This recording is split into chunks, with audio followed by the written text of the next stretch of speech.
행복은 이미 내 안에 담겨 있습니다. 이런 제목으로 은혜를 나누려고 합니다. 여러분에게 한 가지 질문해 볼게요. 요즘 행복하세요? 제가 이 질문을 던지면은 여러분들 중에서 나는 행복해. 그런 분이 있을 거고, 또 어떤 분은 나는 이게 행복한가?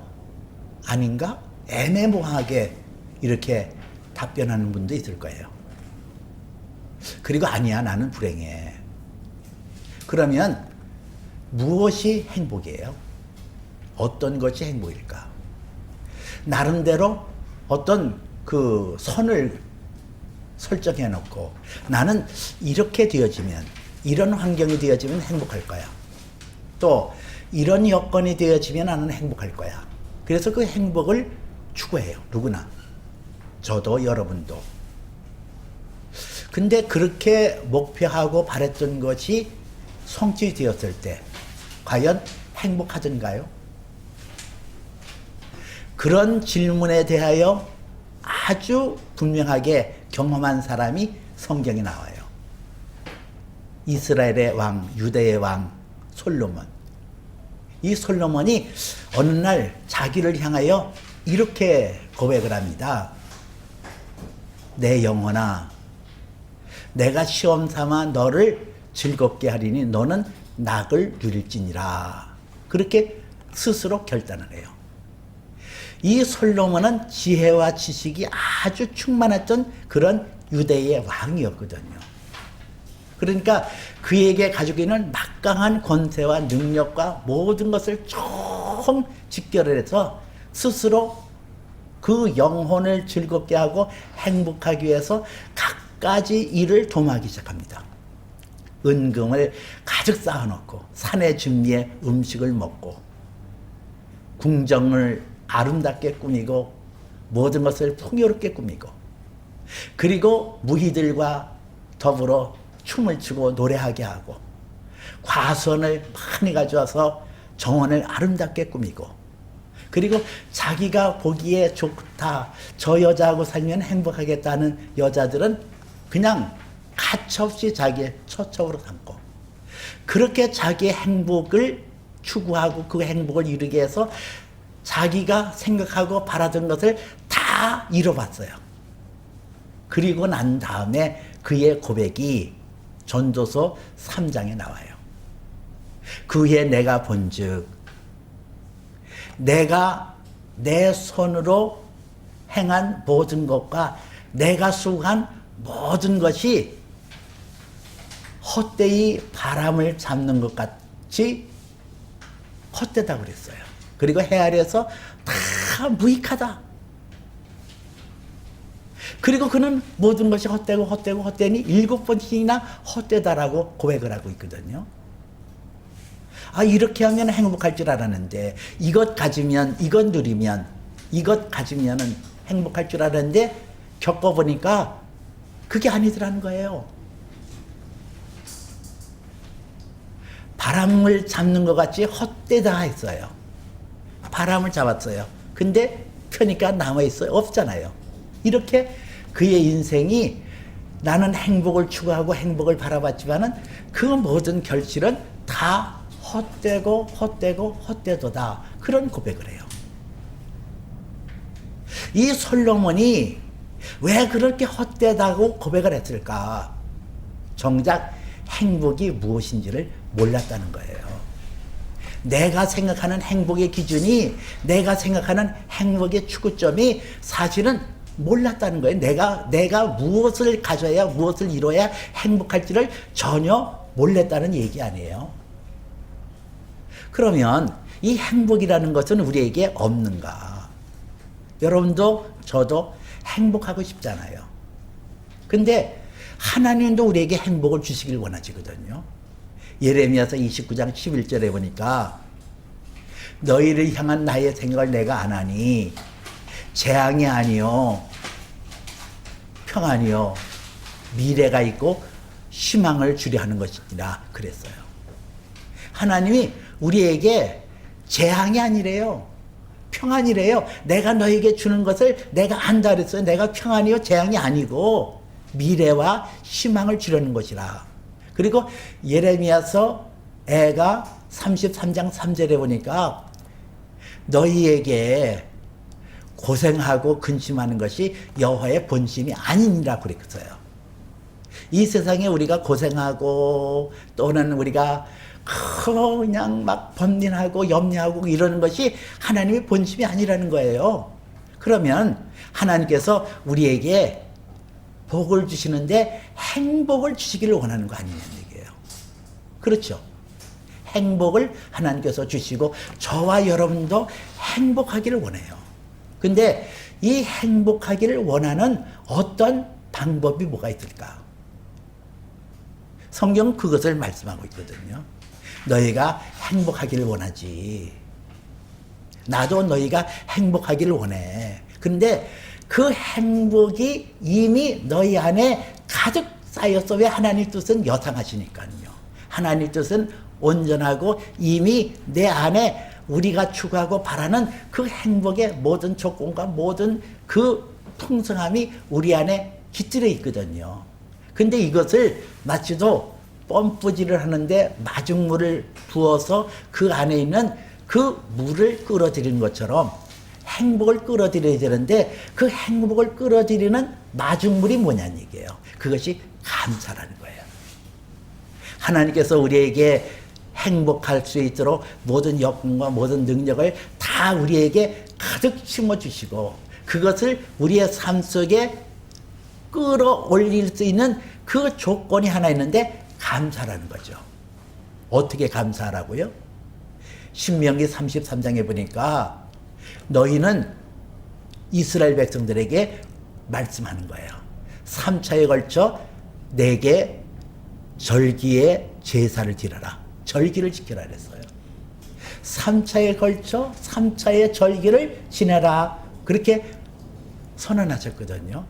이스라엘 백성들이 지켜야 될 세 가지 절기가 있었는데 하나는 유월절이라는 이스라엘 백성들이 과거 430년 동안 애굽에서 종살이 하다가 건짐을 받았던 그 구원의 감격이 있었던 유월절 절기, 그리고 하나님이 주시는 가나안 땅에 이르러서 곡식을 거둬 첫 단을 하나님 앞에 드림으로 수확의 기쁨을 나누는 맥주절이라고도 하고 초실절이라고도 하는 그런 절기, 그리고 그들이 곡식을 모아 곳간에 쌓아주고 하나님께서 우리를 광야 40년 동안 온전히 지켜주신 것처럼 그렇게 우리가 이 땅에서 안연히 살도록 지켜주신다라고 고백하는 초막절이라고도 하는 수장절. 이 세 개의 절기를 너희가 감사함으로 지킴으로 하나님께서 너희에게 예비하시는 그 충만한 행복감을 누리어라. 이렇게 말씀하는 거예요. 우리가 여기서 아는 게 있잖아요. 하나님께서 우리에게 주시는 것은 구원에 대해서 감사하라. 또 우리에게 일용할 양식을 주신 것을 감사하라. 그리고 너희가 생활 속에서 안연히 사는 것을 감사하라. 이렇게 감사하라고 말씀하고 있어요. 하나님께서는 우리에게 감사의 조건을 주셨어요. 신명기에서 하나님께서는 이스라엘 백성들을 향하여 이렇게 선언하십니다. 이스라엘아, 너는 행복한 사람이로다. 여호와의 구원을 너같이 얻은 백성이 누구냐? 그는 내게 돕는 방패시오, 내게 영광의 칼이로다.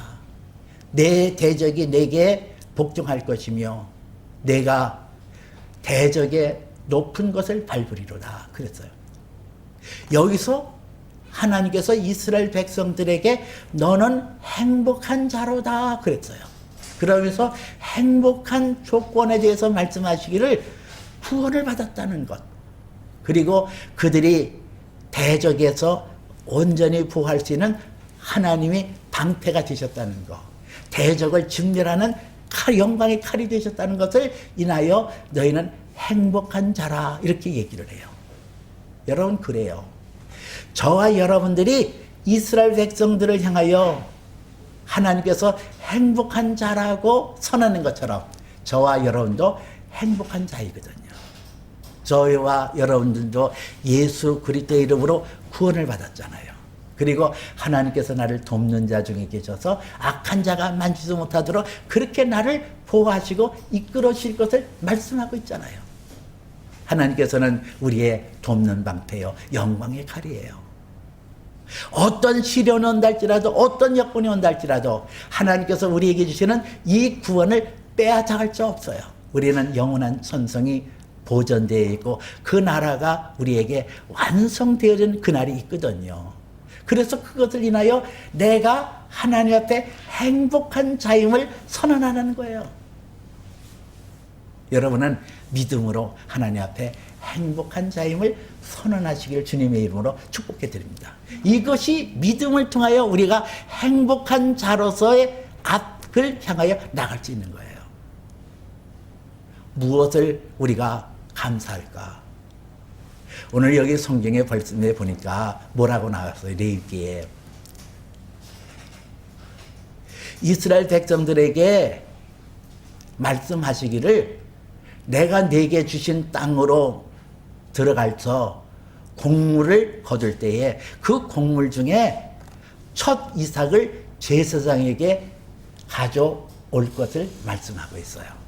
그리고 제사장은 그 곡물을 첫 이삭을 하나님 앞에 기쁘게 됨이 되도록 그것을 흔들어서 하나님 앞에 드리라고 말씀하고 있거든요. 하나님께서 저들에게 곡물을 주었음을 인하여 기뻐하고 감사하는 거예요. 여러분은 내게 주시는 곡물, 내게 주시는 일용할 양식, 내게 주시는 수확, 이것을 감사함으로 나가는 것이 아주 중요하거든요.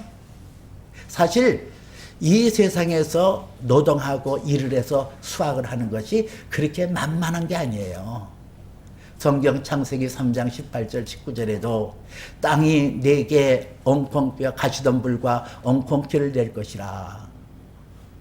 내가 먹는 식물은 땅의 소산인 채소인즉 내가 흙으로 돌아가는 날까지 얼굴에 땀을 흘려야 먹을 것을 먹으리니, 이런 말씀이 나와요. 하나님 앞에 죄를 짓고 난 다음에 에덴의 동산이 변한 거예요. 가시와 엉겅퀴가 나는 그러한 땅으로 변했어요. 거기서 식물을 얻기 위해 땀을 흘리고 노동을 해야 그것을 거두어서 그것을 먹을 수가 있었어요. 여러분, 우리가 이 세상에서 내가 애를 쓰고 수고하고 노력하여 번 것을 내가 왜 하나님 앞에 감사해? 내 수고인데, 내 삶인데. 만일 여러분이 그렇게 생각한다고 한다면 행복한 삶을 누릴 수가 없어요. 아무리 많은 수확을 거둔다 할지라도 그렇거든요. 왜 그럴까? 성경에서는 아벨과 가인의 제사가 나오거든요. 근데 히브리서 11장 4절에 보니까 믿음으로 아벨은 가인보다 더 나은 제사를 드렸으니 하나님께서 그를 의롭게 여기셨다 그랬어요. 그리고 말씀하시기를 하나님이 이에 대해서 증거하심이라. 그 예물에 대해서 증언하심이라 그랬거든요. 자, 왜 하나님께서 가인과 아벨이 아담과 하와의 그 피를 받아서 이 땅에 태어나서 가인의 제사는 하나님께서 물리치시고 아벨의 제사는 왜 받았을까? 가인은 농산물을 드렸거든요. 근데 이 아벨은 뭘 드렸냐면은 자기가 기르는 어린 양을 드렸다는 거예요. 근데 가인이 드린 그 농산물은 하나님께서 거부하시고 아벨이 드린 그 어린 양을 하나님께서 받으셨다. 왜 그랬을까? 그 이유가 뭘까? 여기에서 아주 분명한 차이가 있어요. 히브리서 11장에 나와 있는 것대로 믿음으로 아벨은 가인보다 더 나은 제사를 드림으로 하나님 앞에 의롭다함을 얻었으니 이는 하나님께서 그의 예물에 대하여 증언하십니다. 그 말씀 속에서 나와 있거든요. 믿음으로. 이 가인이라는 사람은 믿음으로 하나님 앞에 나간 게 아니라 자기의 땀방울을 자랑하기 위해서 곡물을 드린 거예요. 자, 봐요. 내가 이렇게 수고해서 이렇게 거뒀어요. 내가 노력해서 이렇게 거뒀거든요. 보세요. 그래, 나 복 주세요. 이런 거예요. 근데 아델은 그의 기르는 양들을 푸른 물밭에 데려가서 양들을 먹이고 기르는데 그 양들이 잘 자랐어요. 깨달은 거예요. 아, 하나님께서 이 양들을 건강하게 지켜주시고 보호해 주셔서 내가 이 양들로 수확을 거두게 되어졌다. 그래서 하나님 앞에 감사함으로 하나님 앞에 나가는 거예요. 여러분이 노동해서 수고하여 애쓴 것을 가지고 가인처럼 생각하겠어요? 아, 내가 벌었어. 내가 내 돈인데? 내가 애써서 버는 건데? 그렇다고 한다면 여러분들의 행복은 깨지는 거예요. 현대인들이 행복하게 살지 못하는 이유 중에 하나가 거기에 있는 거예요.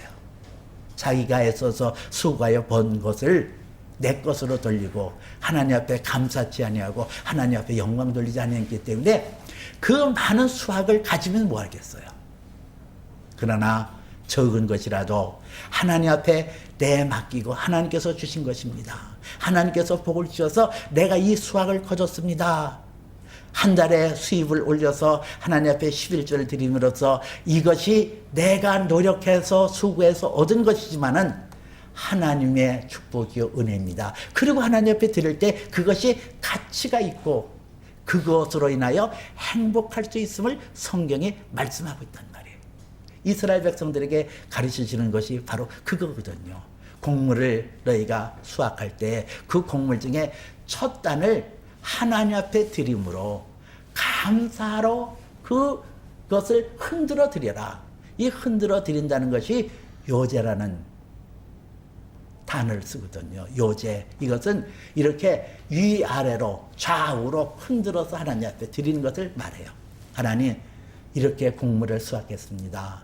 하나님께서 때를 따라 이른 비와 늦은 비를 주시고 햇빛을 주셔서 이것을 수확한 것입니다 하고 감사하는 마음으로 하나님 앞에 흔들어서 드렸던 이 재물, 이것을 하나님께서 기쁘게 받으시고 저들과 함께 기쁨을 누림으로 그들의 모든 농산물이 더 풍요롭게 하고 아름답게 하고 하나님과 기쁨 누림으로 진정한 행복을 누릴 수 있도록 하나님께서 명령하시고 그들에게 가르쳐 주는 거예요. 여러분, 내가 구한 수확을 감사하고 기뻐할 때 행복감을 누리거든요. 저는 지금까지 이렇게 살아오면서 미스테리가 하나 있었어요.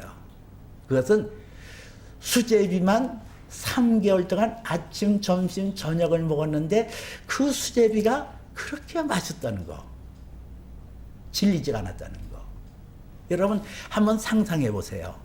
수제비를 아침, 점심, 저녁, 그래서 3개월 동안 수제비를 먹는다고 가정해 보세요. 어떻게 했는가? 그것도 양념을 잘해서 무엇을 하는 게 아니라 물에다가 소금 뿌려가지고 그래서 밀가루 반대기 뜯어서 하는 그런 수제비예요. 여러분 어떻게 했어요? 근데 3개월 동안 그렇게 맛있었어요. 왜 그랬을까?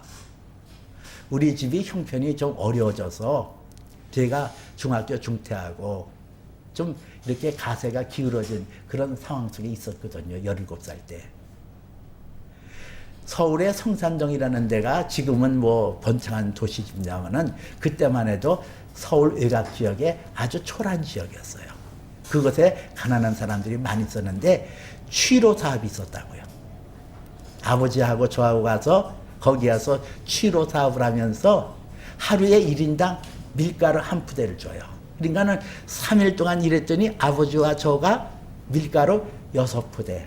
그것도 미국에서 우리나라에 원주한 그 밀가루를 리어카에 싣고 들어오는데 그렇게 뿌듯할 수가 없어요. 난생 처음 나가서 일을 해서 수확을 올린 거예요. 제 어린 마음속에 그 내가 나가서 일을 해서 흙퍼 날르고 그렇게 해서 수고해서 벌었던 그 밀가루 그것을 가지고 3개월 동안 먹으니까 거기에 감사가 섞여 있었잖아요. 감사가 있었어요. 내가 노동을 해서 저거를 볼 수 있었다는 게 그렇게 감사가 있으니까 그 감사가 입맛을 내게 하고 행복하게 하고 풍성하게 하더라는 거예요. 여러분 그래요. 여러분들이 얻은 수확을 하나님 앞에 감사할 때 진정한 행복과 기쁨을 누릴 수 있거든요. 그리고 이 감사에 사랑의 기반이 돼야 돼요. 사랑에. 내가 하나님을 사랑하지 않고 감사하는 거 이거는 진정한 감사가 아니에요. 감사에는 하나님을 사랑하는 뜨거운 마음이 그 안에 점여져 있어야 그 감사가 하나님 보좌를 움직이고 여러분들을 복되게 하고 아름답게 하거든요. 제가 그 어렸을 때 무엇을 했냐면 혜태 브라보 콘 요새도 있잖아요. 그 아이스크림 배달하는 것을 했어요. 그리고 각 가게에다가 그 아이스크림을 배달하면서 한 달 월급이 지금으로부터 50년 전이었으니까 7,000원 받았어요. 근데 저는 우리 어머니가 고생한다는 게 너무 가슴 아팠어요. 7남매 키우면서 고생 많이 하셨던 우리 어머니. 그리고 가세가 기울어져서 또 이렇게 고생하시는 어머니가 너무 안 됐어요. 그래서 그 어머니를 어떻게 기쁘게 해드릴까? 그 어머니를 어떻게 사랑할까? 그래서 그 어머니를 기쁘게 해드리기 위하여 사랑하는 마음으로 월급을 받으면은 막 뛰어서 그 어머니한테 그 돈을 갖다 드렸거든요. 버스에서 내리자마자 그냥 집으로 막 달려가서 그 7,000원을 어머니께 드리면은 어머니가 그 돈을 받으시고 예 수고했다. 그 한마디 예 수고했다. 그 한마디가 한 달의 노고가 싹 사라지면서 그 어머니의 웃는 미소가 그렇게 좋을 수가 없었어요. 어머니를 사랑하기에 그 월급을 타서 갖다 드렸던 저의 모습. 그러니까 그 헌신, 내가 수확을 거두고 내가 애써서 번 것을 어머니를 사랑해서 어머니에게 드리는 그 기쁨이 충만하니까 나는 안에 상당한 행복감이 넘치더라고요. 생각해 보세요. 남들은 그 당시 교복 입고 학교 가는데 나는 학교도 못 가고 그렇게 하루 종일 배달통 자전거에 싣고 배달하는 그런 모습. 마음이 상할 수도 있잖아요. 여러분은 제 경우라고 한다면 그러지 않겠어요? 근데 저는 행복했어요. 저는 누구에게 비교해서 내가 열등함을 받거나 그런 적이 없었어요. 왜? 어머니를 행복하게 해드릴 수 있는 그 자체가 저에게는 감사했으니까요. 나에게 감사의 기본에는 사랑이 담겨 있어요. 어머니를 기쁘게 해드리겠다는 그 사랑의 마음. 근데 이 사랑의 마음을 통해서 내가 행했던 그것이 나도 행복하게 하고 그것이 오늘날까지도 열매를 맺고 있더라는 거예요. 저는 제 밑에 여동생이 하나 있는데 그 여동생을 천사라고 불러요. 이름이 수미인데 수미천사, 수미천사 그래요. 왜 수미천사라고 할까요? 참 저한테 그렇게 잘할 수가 없어요. 사랑은 내리사랑이라고 누님이 잘하는 거는 이해가 되는데 동생이 오빠한테 잘한다는 것은 그게 쉬운 일 아니거든요. 근데 제 동생은 지금까지도 그렇게 저한테 잘할 수 있어요. 그래서 천사라고 그러는데 저는 그냥 천성이 착해서 저렇게 나한테 잘하거니 그렇게 생각했어요. 아, 나한테 잘하는 거는 얘가 천성이 착해서 그런가? 그런데 설교 준비를 하면서 곰곰이 생각해 보니까 사랑의 파장이었다고 저는 믿고 싶어요. 제가 그렇게 나가서 하루 종일 수고해서 번 돈을 어머니 갖다 드리면 그 어머니가 그 돈을 가지고 제 동생에게 차비도 주고 용돈도 줬거든요. 몇 달 전에 그 동생이 생전 처음 뭐 지 얘기 안 하는데 그런 얘기를 하는 거예요. 이 성산동에서 서울 창성동에 있는 진명여중을 다니게 되었는데 그 성산동에서 난가전동까지 걸어가고 거기서 버스를 타고 서울시청에서 내려서 시청에서 학교까지 걸어 다녔다는 거예요. 그 무거운 책감을 들고. 그게 나는 그때는 그냥 귀 흘려 들었거든요. 아, 차비 아끼려고 그랬겠지. 근데 설교를 준비하다가 깨달은 게 있었어요.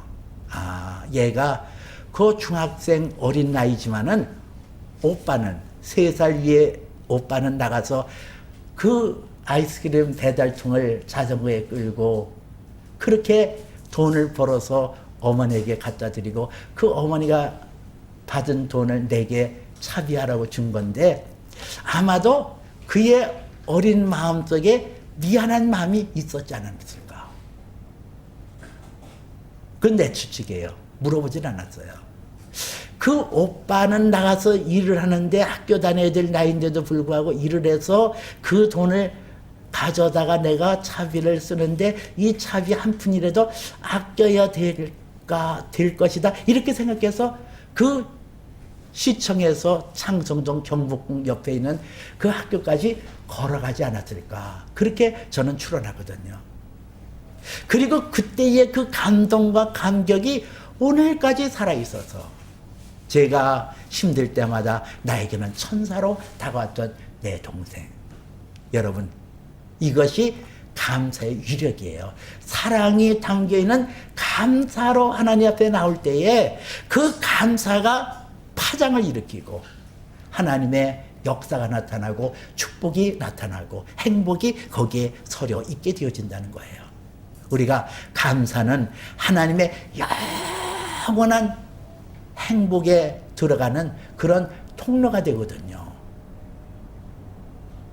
로마서 8장에 보니까 하나님께서 그 아들을 아끼지 아니하시니까 이 모든 것을 너에게 주시지 않겠느냐 그래요.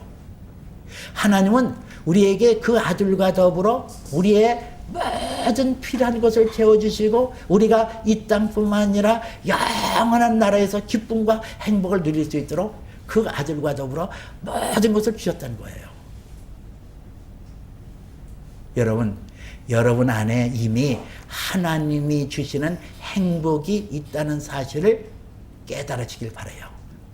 그리고 그 행복은 내 안에 가득 담겨있는 행복은 감사함으로 내 안에 실체로 드러나고 실제적인 그 감사로 행복이 내 환경과 내 여건을 지배한다는 사실을 여러분 믿으시길 바랍니다.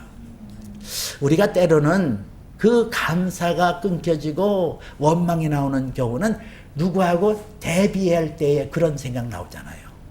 우리가 하나님 앞에서 나는 이게 뭔가, 내 친구는 뭐가 되어지고 내 친구는 뭐가 되는데 나는 이게 뭔가. 저도 그랬어요. 이 정도 목회 경력 있고 이 정도 학력 있고 이 정도의 목회 캐리하면은 나는 이 정도가 돼야 되는데 나는 이게 뭔가. 그래서 상당히 침울한 적도 여러 번 있었거든요. 건강도 안 따라주고 목회는 시원치 않고 나는 이게 뭔가. 그래서 하나님 앞에 섭섭한 적도 있었어요. 근데 어느 날 빌립보서 1장 6절을 보니까 너희 안에 착한 일을 시작하시니가 예수 그리스도의 그날까지 온전히 이룰 줄을 내가 확신하노라는 말씀이 제 가운데 탁 가두면서 제가 힘을 얻었어요. 너희 안에 착한 일을 시작하시니가, 여기 착한이라는 단어가 아가돈이라는 단어를 썼더라고. 헬라 원문에 보니까 이 아가돈이라는 것은 아가도스를 원형으로 담고 있는데 이것은 창세기에 보니까 하나님이 보시기에 좋았더라 할 때 좋았더라 하는 단어가 토브라는 단어를 썼거든요. 그 토브의 단어와 아가도스가 같은 단어예요. 선을 이루는 거. 하나님께서 착한 일을 이루셨다. 내가 하나님 앞에 솔직하게 무릎을 꿇고 하나님 앞에 따졌어요. 아이, 적어도 나 정도 이렇게 목회 캐리어이고 내가 여지껏 목회해왔고 그런데 좀 풀어주시지, 이거 너무한 거 아니에요? 그랬더니 하나님께서 내게 성령을 통하여 하신 말씀이 너희 안에 착한 일을 시작하셨다. 이미 너에게 나의 선한 뜻을 주었고 그 선한 뜻이 예수 그리스도의 그날까지 온전히 이룰 줄 너희가 믿지 않냐. 너는 깨어지고 부서지고 가진 것도 없고 나타낼 것도 없다고 너는 한탄할지 모르겠지만은 그건 내 기준이지. 나는 너에게 아가도스 선한 일을 하고 있어. 내 안에 이미 하늘에 속한 생명체로 자라는데 모든 여건과 모든 것들을 다 주었어. 여러분 여기에 보세요. 내가 그 하나님의 뜻이 내 안에 충만하여 하늘의 기쁨과 하늘의 영광과 그 모든 것을 누릴 수 있는 모든 것이 내 안에 다 담겨 있는데 그것을 감사함으로 하나님 앞에 나오지 않고 원망과 불평으로 일관된다고 한다면 그것이 나에게 사장이 되어서 그 뜻이 나에게 막힌 것 아니겠냐고요. 원망과 불평이 아니라 우리가 감사함으로 나와야 되는 이유가 여기 있는 거예요. 나는 내 기준에 합당하지 않는다고 해서 나는 이래야 행복하다라고 생각해서 그렇게 되어야 된다고 생각하는데 하나님의 관점은 아닌 것이 많다는 거예요. 하나님의 관점은 내 안에 착한 일, 하나님의 관점은 내게 복되고 아름답고 기쁨이 충만한 행복한 자로 세우는 것이 하나님의 뜻이라니까요. 그래서 나를 계속 이끌어가는 거예요. 근데 내가 감사함으로 하나님 앞에 영광 돌리지 못하면은 그것이 나에게 사장될 수 있다는 거예요. 눌릴 수 있다는 거예요.